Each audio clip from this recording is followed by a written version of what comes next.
the information at this point and figure it out.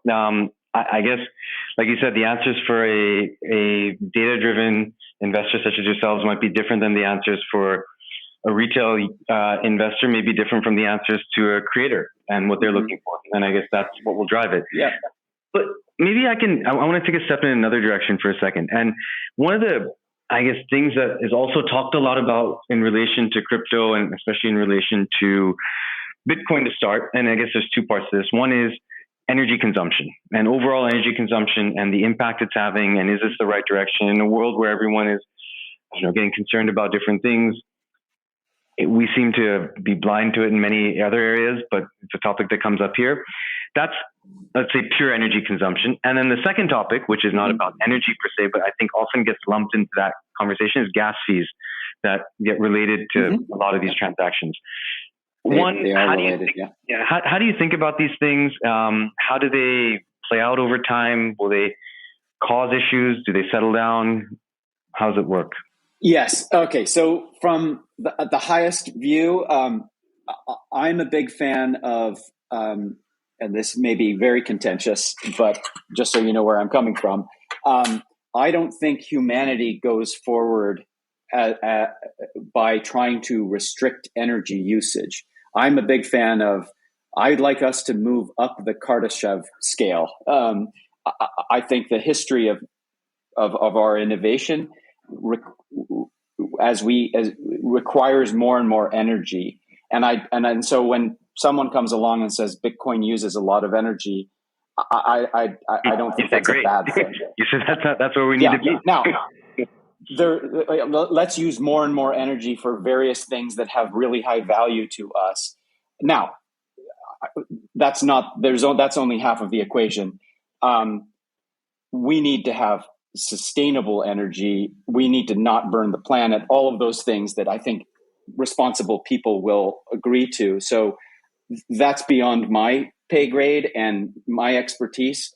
Although, you and I'm sure there are many others that are experts on this. So I'm not in favor of using coal to power Bitcoin, but I am in favor of monstrous amounts of energy being utilized for very high value things. And I'm not in favor of I'm in favor of people being able to make those decisions without, a central planning authority saying, we like this energy usage, we don't like that energy usage.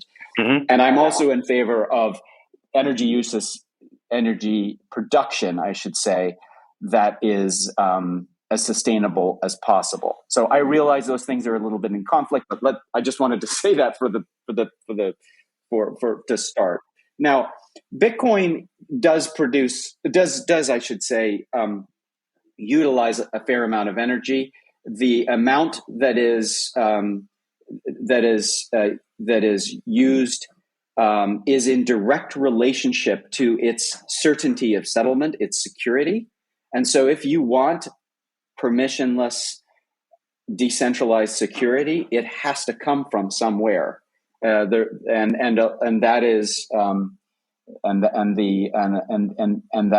energy usage is directly related to how secure the Bitcoin network is. Now, it is also true that it used to be heavily powered by coal plants in China. That is no longer the case, and I think the latest stats that I've seen is that somewhere north of 25% of Bitcoin's energy use is from renewables, and it's probably not yet over 50%. So it's somewhere between 25 and 50%.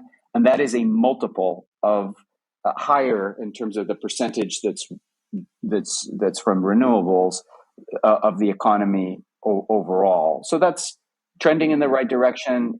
It's good. It could be better. It could be a lot better. But that's Bitcoin. Related to that, on the other networks, and some of your listeners will already know this, but Ethereum is about to go through an upgrade to a change of its security mechanisms from proof of work to proof of stake, which will utilize less energy. And it is also going, and people will argue that it's less secure than Bitcoin, and they're probably right. But how much security do you need? Different things will require different levels of security. If I'm minting an NFT, I need a lot less security than if I'm sending basically over Bitcoin, $50 million, and I need certainty of settlement. So that's okay.